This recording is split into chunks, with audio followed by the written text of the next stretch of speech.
Jim Richards, President, CEO, KLLM Transport Services. Good morning, Jim. How are you, sir? Good morning, doing well. If I don't know if this comes together. I just thought about this, and I shouldn't even say it. Somebody else in C Spire is going to get mad at me. But if there is a place in Mississippi where there is a school that looks out the window and they can see the interstate, and they're teaching economics, it all comes together. Because to me, there's no better, I've taught the kids and grandkids this, there's no better starting point to talk about capitalism and the power of capitalism and marketing than to watch the interstate and see those trucks. Every single one of those trucks is taking to market something somebody wants and needs. Absolutely. And, truckers move America. And yes.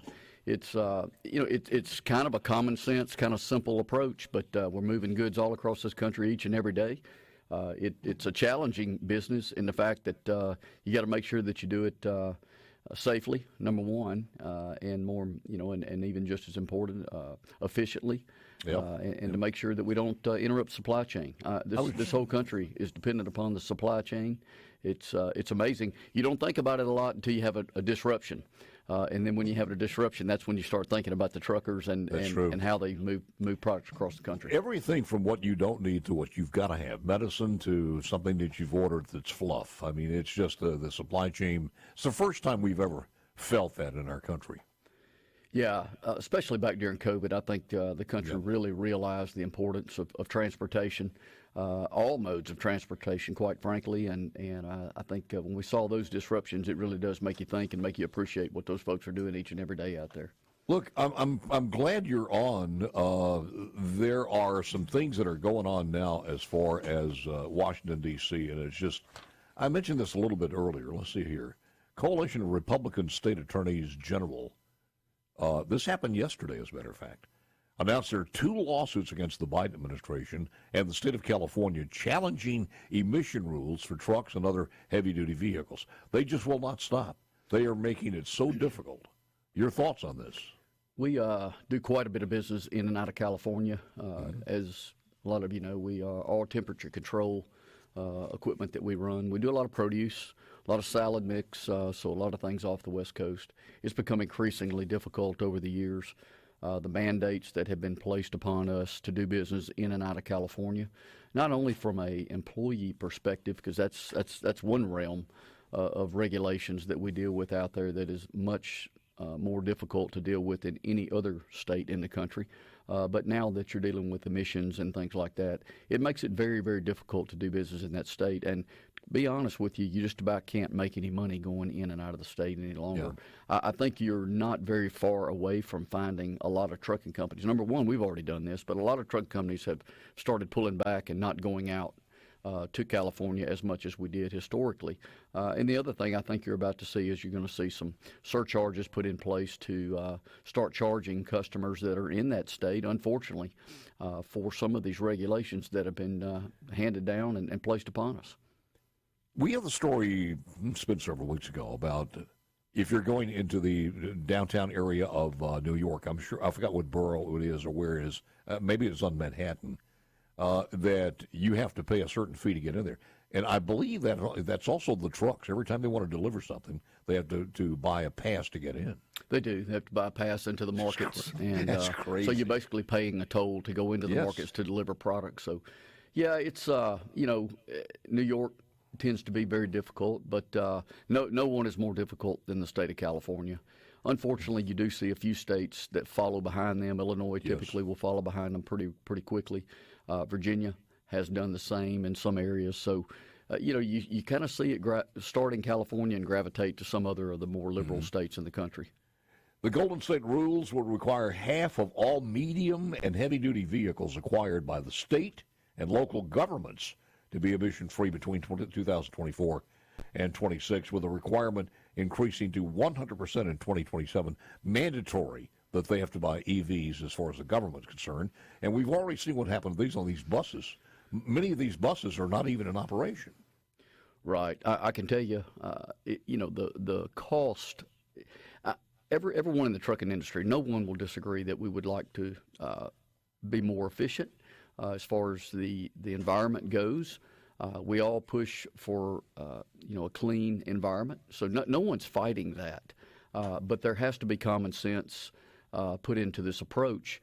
And what you're seeing in a lot of cases, and especially coming out of Washington, D.C. in this administration today, we've seen this time and time and time again. It's not just in this area, but this administration continues to push down regulations with no regard for the common person that will end up paying through the nose at the grocery store. It's very easy to say, hey, we're going to have all electric trucks in 10 years. You won't be able to afford a loaf of bread. We've already seen a lot of the regulations and what has taken place due to inflation. You've seen increased prices. And I got to tell you, a lot of these, we talk about inflation coming down and this and that. A lot of these prices at the grocery store would never go back to where they were. Right. Costs that transportation companies have experienced, increased cost just in tractors and trailers alone. We've seen 40% increase over the last 3 years since Biden took their administration took effect. We've seen 40% increase in the price of tractors alone. That's not going backwards, and so we have to continue to push that cost along. So a lot of these costs that you're experiencing, they're not going back to where they used to be. Do you have any idea what we're talking about as far as comparable to, let's say, a Peterbilt or Kenworth, what an EV would cost? Oh yeah, you're today you're looking at $200,000 for a tractor. An EV tractor, they are estimating to be 3 to 4 times that cost. So you're looking at $600,000 to $700,000 increased cost in the price of the purchase. Where's the battery going to go in that? Because my understanding of the battery is we're talking about 2 batteries, 5,000 pounds apiece. Yeah, they're huge. I'm not sure. They're huge, and they'll sit on the chassis. But the fact of the matter is, then you start talking about other ramifications. You just talk about common sense. You talk about tire wear. You talk about weight. You will be able to haul less product. Then you talk about the infrastructure. We've got an aged infrastructure across this country already. You throw that kind of weight on top of this infrastructure that we have now, and that's a problem. They've also, because of the weight, it will take us 2 times the number of tractors on the highway to move the product we're moving today. So if you think you got traffic problems today on the interstate, you've not seen anything yet. You wait till this rolls out.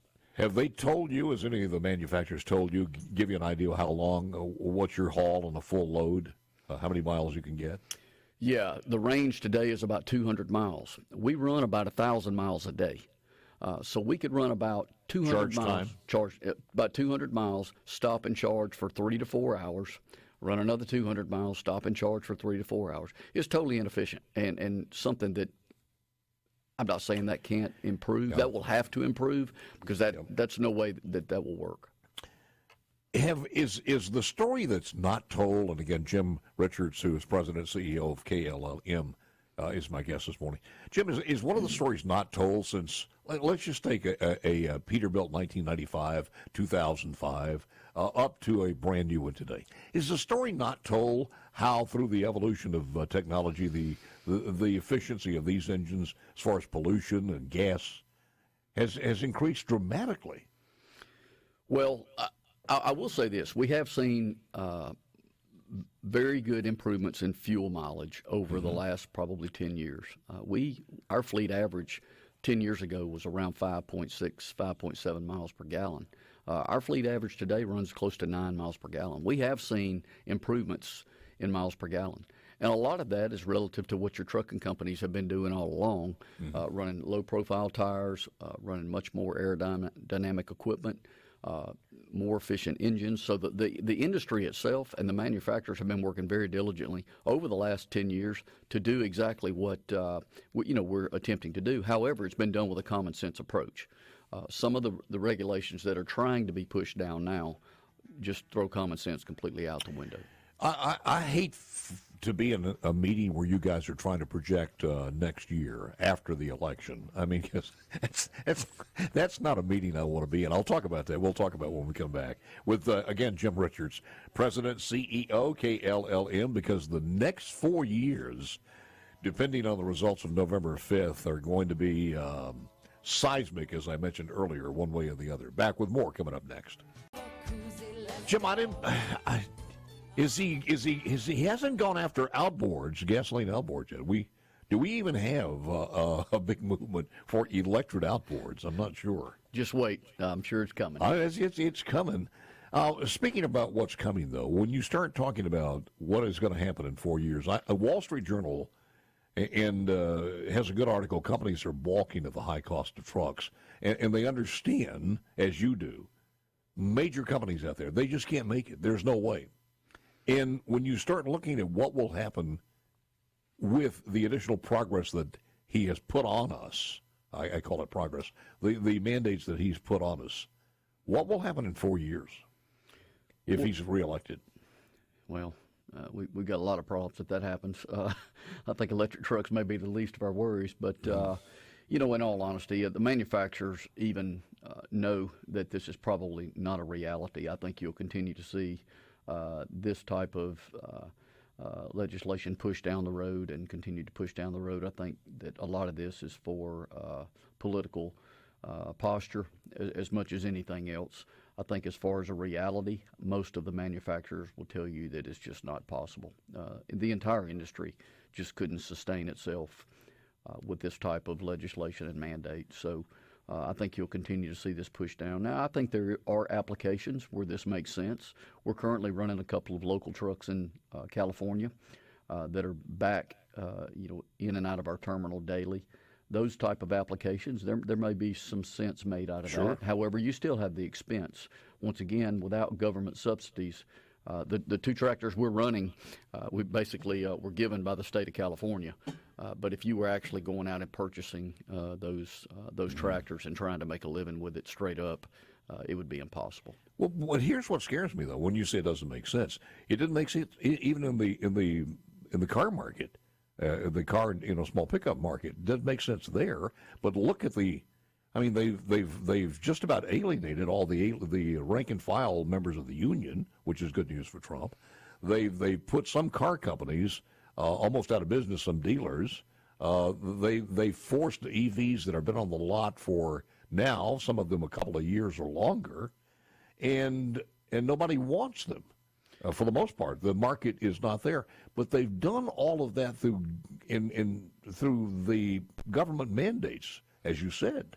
They have. Even if you look at Tesla, Tesla's not profitable on its own 2 feet. And lately having some real problems. Absolutely. And without the government subsidies that it's received over the years, Tesla would have never even been in existence. So it just goes to prove that without some significant dollars invested into the government, that it's not sustainable. And the government can't continue to push and push and push and pay those type of subsidies over the years. I will tell you, Paul, in my personal opinion, there are a lot of things that we can look around this country, and it's extremely concerning, no matter whether it's the border, some of the regulations that are being pushed down, crime,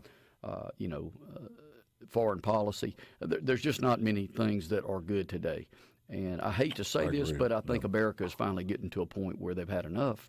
And so a lot of these type of radical moves and legislative decisions just continue to push people more in the other direction. And unfortunately, I think that may be working in our favor, and it may help. And I think America's had enough. Here's another question. I don't understand it, but I got the guy here to answer the question. You take a rig that's rolling across the interstate, and you look at it, and you said $200,000 for the cab, for the tractor. That's not going to change whether it's got a steering wheel in it or not.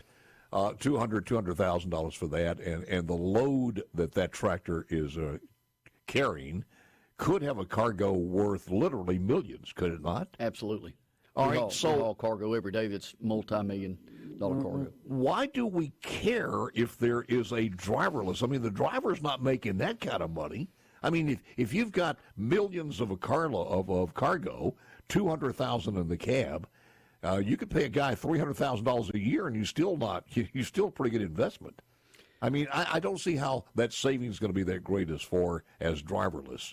Is that the big deal? No, you're not even hardly seeing a movement in that direction. The the movement that you will find is more of an autopilot situation versus a driverless situation. First of all, there's a lot of people that are employed in the trucking industry in this country each and every day, and that would be a big displacement from an employment standpoint. Number two, the movement is more toward an autopilot situation where a driver's doing all the pickup and deliveries in and out of the cities, and then once you get on the interstate, then you plug it in, and it takes over at that point. So very similar to what you see on an airplane. Not a lot of difference there. But there's still a long way to go. The technology is there. Freightliner, 7-8 years ago, took a tractor in Las Vegas, ran across the Hoover Dam, ran around Las Vegas for about 3 or 4 hours, didn't have a driver in it. So the technology is there. The infrastructure is not where it needs to be in order for that to happen. And then, of course, public acceptance is not there either. And every time you have a Tesla that has an accident, then it just kind of retreats public perception. And so I think we're a long way from that actually happening, even though the technology is there. A little bit like the autonomous vehicles in downtown New York delivering food or something like that. The technology is there, but also the pirates and the thieves and everybody else, and that's something you have to contend with. Well, and that's another reason that I think you'll always have a driver in the tractor. You would be concerned about someone tapping in and taking an 80,000-pound vehicle and running it through somewhere that it shouldn't be. So I don't think that we don't see that as a movement in the industry as far as driverless. We do see an autopilot situation. And I'll be honest with you, that could be a very good thing for the country from a safety standpoint. It could really improve safety on the highways. A lot of our accidents occur on the interstate. Most of your fatalities occur on the interstate. Most of the time, a lot of the time, fatigue related. We're not having fatalities picking up and delivering in and out of cities. We're having fatalities at 3 in the morning in Amarillo, Texas on I-40. So those type of accidents could be eliminated with the right type of technology, and it could certainly do a lot to improve safety. Any legislation that is happening outside of Washington and Jackson that affected you guys? Most of our impact has been through increased cost. I could have taken one class in college, and that would be economics, because our entire industry is about supply and demand. Unfortunately, for the last 14 months, there are way too many trucking companies out there and not nearly enough freight to haul. The economy has really taken a dive. It's been the most difficult 14 months in my 37 years in the industry. The industry itself is just turned upside down. No one in the industry is profitable at this point. Wow. Even companies that have made money for years are losing money. So a lot of people are going out of business. That's what it's going to take, unfortunately. The weak are going to have to fold up, and those of us that are left standing when it's all said and done will be in good shape. But we're a long way from that happening. You never think about this, but we're kind of all connected. Did the bridge that went down from the cargo ship, did that affect you guys at all as far as your routes in that area? It does. In that area, obviously, a lot of that freight that was being moved via ocean, some of that freight would be moved over to roads. So it does increase some of that. Some of it's moved on to rails. So they have to use alternative modes of transportation for a while. I think that once they get that cleaned up, at least open the passageway up, then I think you'll see that probably resume. It's probably more of a discomfort for people commuting back and forth to work, et cetera. But I think long term it'll be corrected relatively quickly. But it does create a little alternative movement. Well, thank goodness for this, because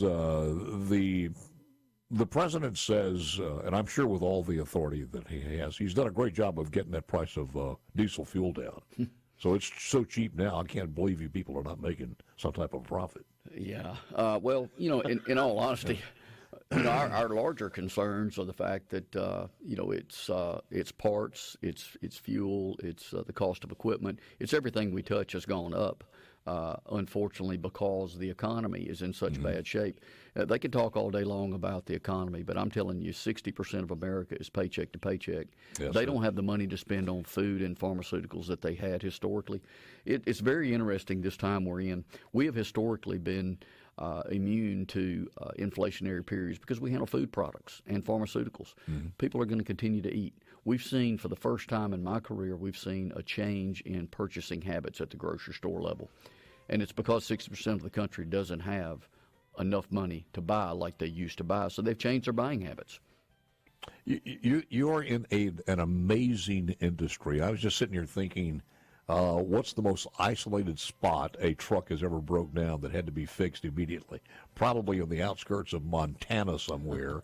And you've got perishable goods. They've got to be done. Do you call AAA? Do you have that network? All of that's been figured out over the years, hasn't it? It has. Thank goodness we don't have to call AAA. But we have our own road breakdown service, and we've got networks set up all over the country. As you well know, we run 48 states and Mexico. Yeah. So it's critical that we are able to respond quickly. Every time Jim Richards accepts an invitation to come on, I look forward to it. Great interview all the ways. Thank you, Jim.